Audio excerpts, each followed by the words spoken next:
ये हो गई है कि लोग 10-12 हज़ार 15 हज़ार 20 हज़ार की नौकरी के लिए जी।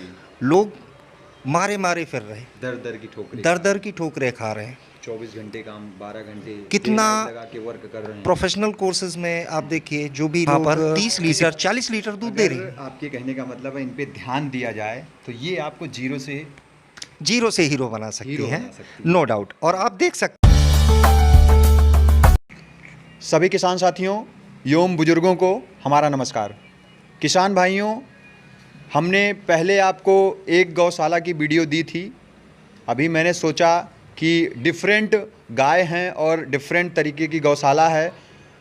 इन भाई साहब का कुछ अलग तरीके की ट्रिक है जिस पे ये गौशाला गौ पालन कर रहे हैं। तो आज हम इन गायों के बारे में विस्तृत जानकारी लेंगे, किस प्रजाति की ये गायें हैं और क्या क्या इनके बेनिफिट्स हैं। इनसे भाई साहब से हम जानकारी लेते हैं। जानकारी लेने से पहले किसान भाइयों, हम एक छोटा सा परिचय जानेंगे भाई साहब का, उसके बाद वीडियो को कंटिन्यू करेंगे। नमस्कार सर, हमारे यूट्यूब चैनल में आपका बहुत बहुत स्वागत है। किसान भाई जो सामने से आपको देखेंगे या कोई भी दर्शक आपको देखते हैं, इन गायों के बारे में थोड़ा सा बताइएगा और पहले अपने बारे में थोड़ा सा बताइए। किसान भाइयों नमस्कार। श्री रामा गौशाला में आप सभी का हार्दिक स्वागत और अभिनंदन करता हूं। और अवध लाइव से आप इतनी दूर से इस वीडियो को शूट करने के लिए यहां तक आए हैं, तो आपको बहुत बहुत धन्यवाद। और आपसे फ़ोन पर कई बार बात हुई किंतु व्यस्तता के कारण आपको आना नहीं हुआ और आज आप आए, आपको बहुत बहुत धन्यवाद। सर आपको भी बहुत बहुत धन्यवाद कि मैं इस जगह पे आ पाया और मुझे अत्यंत खुशी हो रही है क्योंकि मैं गायों से बहुत प्रेम करता हूँ। जब भी होता है मैं आता हूँ इन गायों पे। इन गायों के बारे में बताइए, आपने जो गौशाला को इतना व्यवस्थित किया है उसके बारे में बताइए। इनके गोबर से क्या आपको बेनिफिट मिलता है और इनके मूत्र जो होते हैं उससे आप क्या बेनिफिट होता है, दूध कितना देती हैं ये बताइए, प्रजाति क्या है, इस सब टॉपिक पे हम आपसे बातें करते हैं। बताइए सर कुछ इनके बारे में। मित्रों, मेरा नाम अमित पांडे है जी। मैं ग्राम करमुपुर, पोस्ट कोटिया जी। और जिला श्रीधाम अयोध्या। जी। अयोध्या की पावन भूमि से मैं आप सभी का हार्दिक स्वागत और अभिनंदन करता हूं। जी। मित्रों, जय गौ माता, जय गोपाल। जी। मेरी कोई पृष्ठभूमि नहीं थी गौशाला की, गोबर की या गायों की, किंतु आप सभी के माध्यम से और गौ माता की कृपा से कुछ ऐसा घटित हुआ कि गौ माता के प्रति आकर्षण हुआ। और जब उसकी जानकारियाँ हुई, हम लोग मूलतः जो जानकारी रखते हैं कि खास करके हमारे उत्तर प्रदेश और बिहार में ज़्यादातर लोग ये सोचते हैं कि गाय केवल दूध का माध्यम मानते हैं, जबकि हमारे वेद पुराण शास्त्र और आजकल के वैज्ञानिक और प्राचीन काल के ऋषि महर्षि, उन सभी लोगों ने हमेशा ये बताया कि इसके गोमूत्र में बहुत ही ज़्यादा औषधीय गुण है। इसका गोबर में हमारे यहाँ मान्यता है, हिंदुओं में, सनातन धर्म में, कि 33 कोटि देवी देवताओं का वास है।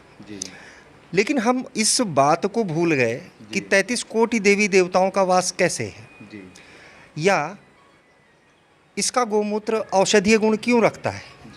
हम इसको वेस्ट करने लगे और हमारा सबसे ज़्यादा दिमाग इस चीज़ पे चलने लगा कि कोई भी गाय केवल कितना दूध देती है, हमारा ध्यान इस बात पे रहता है।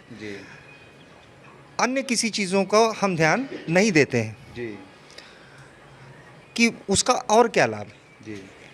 देखिए, अपने पास ये गौ माता है जी। ये गायें हैं किसान भाइयों, आप देख सकते हैं ये 4 गायें हैं जो शायद वीडियो में थोड़ा सा आ रहा होगा। ये पहली क्वालिटी की गाय है जो आपकी जर्सी है। जर्सी गाय पे थोड़ा सा 2 मिनट बताइएगा क्या होता है। मित्रों, ये हमारी जो गाय है जी, ये इनको रखने का मुख्य कारण ये है जी कि ये सबसे पहले हमारी गौशाला में आई जी और इनको हमारे गांव के ही कुछ लड़के जी। इसको कुछ समस्या थी, जी। कुछ चोट वगैरह लगी थी, जी। तब तक मेरा गाय और अन्य किसी चीज़ों से कोई मतलब नहीं कोई था, संबंध नहीं था, कोई दूर संबंध दूर नहीं तक। था। जी। जी। जी। किंतु इसको कुछ चोट लगी थी, कुछ लोगों ने कहा कि इसको देखा जाए, जी। तो हमने सोचा कि इसकी दवा वगैरह करवा दी जाए। उसके बाद में इनको, चूँकि छूटी हुई गाय थी, तो ये हुआ कि इनको भेज दिया जाएगा जी। स्वस्थ होने के बाद। जी। किंतु आप देख रहे होंगे जी, देख इसके रहा हूँ। आने के बाद से ही जी। इनके रहने की व्यवस्था, जी। इनके भूसे चारे की व्यवस्था, सारी व्यवस्थाएं संपन्न हुई जी और ये इतनी बड़ी गौशाला जो है जी। ये बन के तैयार हुई। हाँ, अभी आप देख रहे हैं जी। पूरा ये कंस्ट्रक्शन और सारी चीज़ें जी। इसी एक गाय गौ माता से की कृपा से स्टार्टिंग हुई। प्रारंभ हुआ। जी। अच्छा, अब चूँकि निरंतर मेरा रहना नहीं हो पा रहा था, तो किसी न किसी को इनकी गौ सेवा के लिए रखना था, जी। तो थोड़ा सा इकोनॉमिकल वाइबल नहीं होता जी। किसी भी चीज़ को इस लेवल पे करने की। जी। तो ये होता है कि एक की बजाय फिर और भी रखी जाएँ, जी। और भी आएँ। तो ये जो आप देख रहे हैं, 3 गायें। ये 3 गाय, जी। 2 गायें और हैं, हमारे कुछ मित्र भी लेकर के गए। जी। साहिवाल की वैरायटी थी, जी। तो यहाँ से 2-3 गाय और भी लेकर के, जो भी लोग गौ प्रेमी हैं जी। और अच्छी ब्रीड ले जाते हैं, जी। वो यहाँ से ले जाना पसंद करते हैं। जी। तो ये सब आई। ये जो इनकी प्रजातियां हैं, इन दोनों तीनों की प्रजातियां, इनके बारे में थोड़ा सा बता दीजिएगा, और दूध क्या देती हैं, थोड़ा अनुमान बताइएगा कुछ। देखिए, हर गौ माता का अपना अपना स्वभाव है और अपनी क्षमताएं हैं। जी। अब ये हैं, जी। अब ये हैं, इस वैरायटी की जो गाय है, जी। आप ले जाइए, उनको उधर बांध दीजिए। ये जो गाय है, ये साहिवाल और गिरी आप देख रहे होंगे, जी। ये दोनों का मिक्स है। जी। और इसकी खासियत ये है जी। कि इसका फैट कंटेंट जी। 4.5-5 पॉइंट तक जाता है। इसका। हाँ जी। जी। अभी आप देख रहे होंगे इनकी बनावट, इनकी झालर, इनकी गल कंबल, जी। इनकी जो पोजीशन है, इनका स्ट्रक्चर, शरीर आप देख रहे होंगे। जी। और इन गायों की खासियत यह है कि इनका मेंटेनेंस कम है। जी। ये इनको नहलाया नहीं जाता है। जी। देसी गायों को, जो भी किसान भाई सुन रहे हैं, जी। देसी गायों को नहलाया नहीं जाता। जी। अगर आपको कहीं से गंदी लग रही हैं या धूल मिट्टी है, जी। तो गीला कपड़ा करके उनको पोंछ दीजिए। जी। इन गायों को, ये 1-1 साल से नहीं नहाती हैं। जी। अब ये देखिए, दोनों अलग अलग रहती जी। हैं। अभी पास में गई तो दोनों लड़ने ये लगी। माँ बेटी हैं। दोनों माँ बेटी हैं। ये दोनों जो है, किसान हाँ। भैया ध्यान से देखिएगा, ये दोनों, ये माँ है और वो इसकी बेटी है। जी। हम लोग कहते हैं कि इंसानों में प्रेम होता है, लेकिन गायों में भी प्रेम होता है, ऐसा है जी, क्या सर? बिल्कुल, बिल्कुल। अब आप समझिए कि इनमें इतना ज़्यादा सेंसिटिव होती हैं ये गायें। जी। देखिए, देसी गायों का लाभ क्या है? जी।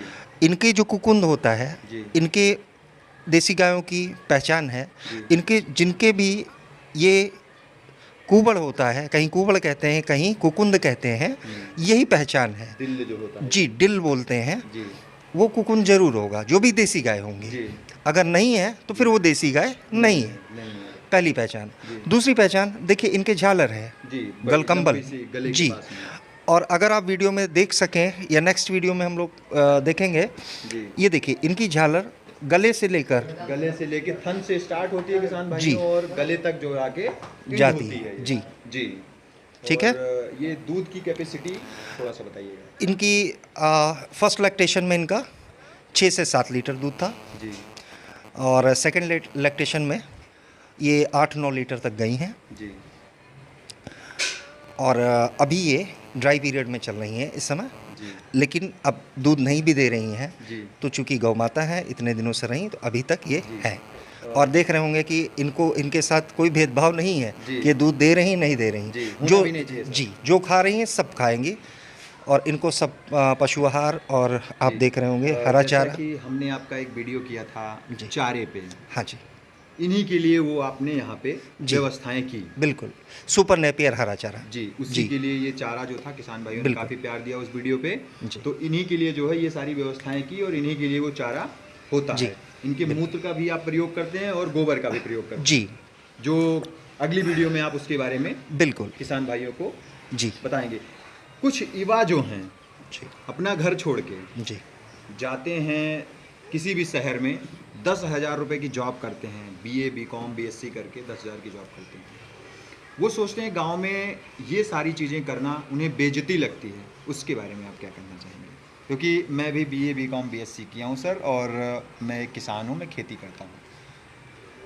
देखिए, बहुत ही ज्वलंत समस्या पर आपने प्रश्न चिन्ह लगाया, जी और जो आपका प्रश्न है बहुत न्यायोचित है। जी आज की ये बहुत बड़ी समस्या है जी सर। युवाओं में। जी लोग ग्रेजुएट होकर, पोस्ट ग्रेजुएट होकर के और एडमिनिस्ट्रेशन में भाग रहे हैं, जी तैयारी कर रहे हैं। जी 3 साल, 4 साल, 5 साल जी। सिलेक्शन नहीं हो पा रहा है, कोई भी कारण हो सकता है। हम्म, लोग बीटेक कर रहे हैं, इंजीनियरिंग कर रहे हैं, हम्म, और आज पोजीशन ये हो गई है कि लोग 10-12 हज़ार, 15 हज़ार, 20 हज़ार की नौकरी के लिए जी लोग मारे मारे फिर रहे हैं, दर दर की ठोकरें, दर दर की ठोकरें खा रहे हैं। 24 घंटे काम, 12 घंटे कितना day night लगा के वर्क कर रहे हैं। प्रोफेशनल कोर्सेज में आप देखिए, जो भी लोग किसी प्राइवेट सेक्टर में हैं, जी उनके पास आज की डेट में बंधुआ मजदूर से बदतर स्थिति है। जी। चाहे वो आईटी सेक्टर हो, जी चाहे प्रोफेशनल में एमबीए करके आप गए हो। ऐसी स्थिति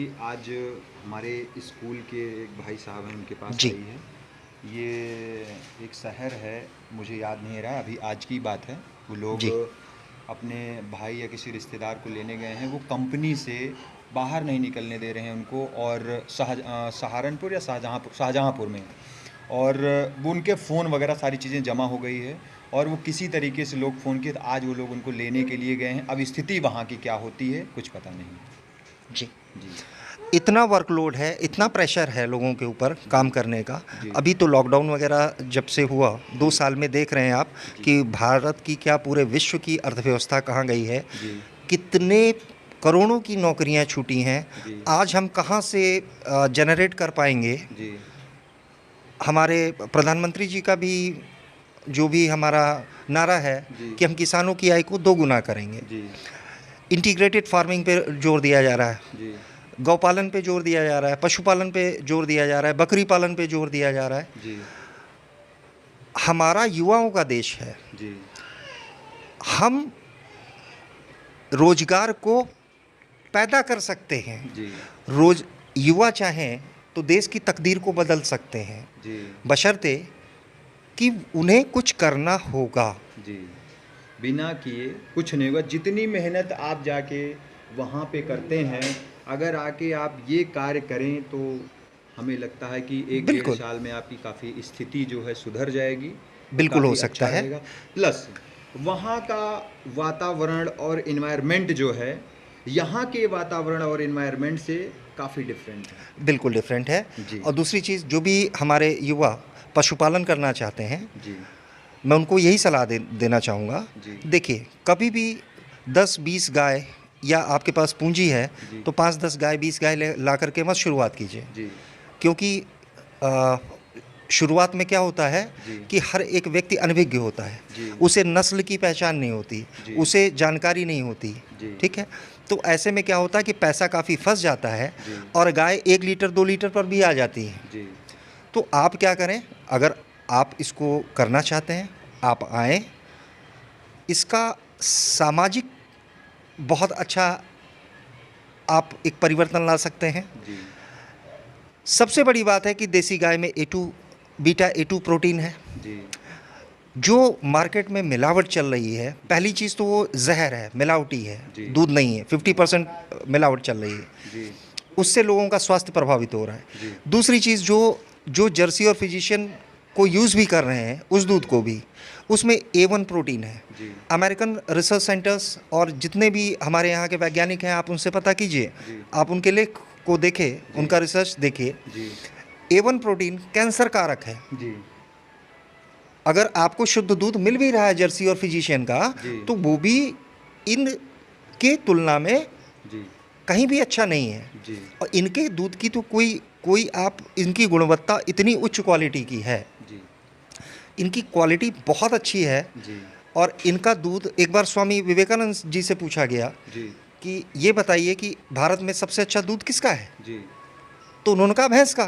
जी तो बोले स्वामी जी, पर हमने तो सुना है आप गौ प्रेमी हैं जी और गाय के दूध को बहुत बहुत अच्छा मानते हैं। जी तो बोले वो पशु कहाँ है, जी और गाय का दूध थोड़ी ना है, गाय अमृत देती है। जी तो इस देसी गौवंश में, हमारी भारतीय परंपरा में भारतीय देसी गायों का ही बोलबाला रहा है। और भारत जो सोने की चिड़िया रहा है। हमारे यहाँ कोई परमाणु बम नहीं बनते थे, कोई मिसाइल्स नहीं बनती थी, हमारे यहाँ कोई हथियारों की तस्करी और खेती नहीं होती थी, हम अमेरिकन टेक्नोलॉजी पर कभी नहीं रहे। भारत विश्वगुरु रहा, या भारत की अर्थव्यवस्था नंबर 1 पर रही, सोने की चिड़िया रही, आर्थिक संपन्नता रही। तो हमारे पास दो ही चीज़ें थी, एक भारत कृषि प्रधान देश था, और दूसरे नंबर पर हमारे गोधन, हमारी उच्च प्रजाति की गायें, जिनको हमने आज के 50, 55, 60 साल पहले विदेशी गायों से क्रॉस करा करके और नस्ल संवर्धन ना करके आज उन्हें दर दर भटकने के लिए मजबूर कर दिया। ये उनकी नहीं गलती, हमारी गलती है। और इन पशुओं का, इन गायों का यदि नस्ल संवर्धन किया जाए, इन पर ध्यान दिया जाए, तो आज भी गायें ये हमारे यहाँ से जो गाय ब्राज़ील गई हैं वो वहाँ पर 30 लीटर 40 लीटर दूध दे रही हैं। आपके कहने का मतलब है इन पे ध्यान दिया जाए तो ये आपको जीरो से हीरो बना सकती हैं, नो डाउट। और आप देख सकते हैं, आज देख सकते हैं युवा आ रहे हैं, महिलाएं आ रही हैं। मैं तो कहूँगा दिल्ली एनसीआर की हमारी कई मित्र हैं, एक गोल्फ प्लेयर, आईटी इंजीनियर्स, गौशाला के उसमें विश्व प्रसिद्ध गोल्फ प्लेयर लेडीज जो है जी, वो नोएडा के पास में, जी, सामने याद आ रहा है किसान भाइयों, बिल्कुल वो आ चुकी हैं। और उसके बाद अगर किसान भाइयों किसी को गाय से या गौशाला से रिलेटेड, पशुपालन से रिलेटेड ट्रेनिंग लेना चाहते हैं, जानकारी चाहिए आपको, तो हमारे बिल्कुल मित्रों जानकारी आपको देंगे। जो भी मेरे पास जानकारी है, और इनके हरे चारे की व्यवस्था, देखिए डेयरी में पहली चीज़, 4 चीज़ों पे ये डेयरी चलती है। पहली चीज़ इनकी ब्रीड, इनकी नस्ल अच्छी हो। उसके बाद में फीड, इनको आप जो भी खाना खिला रहे हो, ठीक है, उसकी आपको जानकारी होनी चाहिए। तीसरी चीज़ है मैनेजमेंट, अच्छा होना। इनको कब पानी चाहिए, हम इनको बांध के रखते हैं, लेकिन इनको खुला रखना चाहिए, इनको पानी हमेशा उपलब्ध होना चाहिए। आप दिन भर में कई बार इनको ला के पानी पिलाएंगे, 1 बार 2 बार, लेकर भी जाएंगे तो इनका मन है पीने का, नहीं है। जी, मेरा एक सजेशन रहेगा सर, मैंने जो दूसरी जगहों पे देखा है, ये इसी पॉइंट के बीच में कहीं पानी की व्यवस्था होती है, बबल्स होते हैं, जितना पानी पिएंगी उतना ही पानी वो भर जाएगा। जी, ये शुक्ला जी आपने बिल्कुल सही बात बताई। ये अपने यहाँ की ये पुराना स्ट्रक्चर है, अभी अपने कंस्ट्रक्शन में नए लेवल पे काम चल रहा है डेयरी पे, और बहुत जल्दी ही उसकी वीडियो आप के बिल्कुल आएगी। किसान भाइयों, तो ये रहा आज का हमारा गायों पे एपिसोड, आपने देखा, और भैया ने काफ़ी बेहतरीन जानकारी दी और काफ़ी अच्छी जानकारी दी। अगर आप अच्छे से वीडियो को शेयर करेंगे, लाइक करेंगे, कमेंट करेंगे, तो भैया जी की अगली भी वीडियो फिर से आएगी। अभी बहुत सारे प्रोडक्ट हैं इनके, जो इनकी ये है जिस पे ये रजिस्टर्ड करवाए हैं, अभी बहुत सारे प्रोडक्ट हैं, उस पर भी मैं वीडियो ले आऊँगा। किसान साथियों, मिलते हैं ऐसी ही कोई अगली वीडियो लेके, तब तक के लिए नमस्कार और धन्यवाद। नमस्कार, धन्यवाद।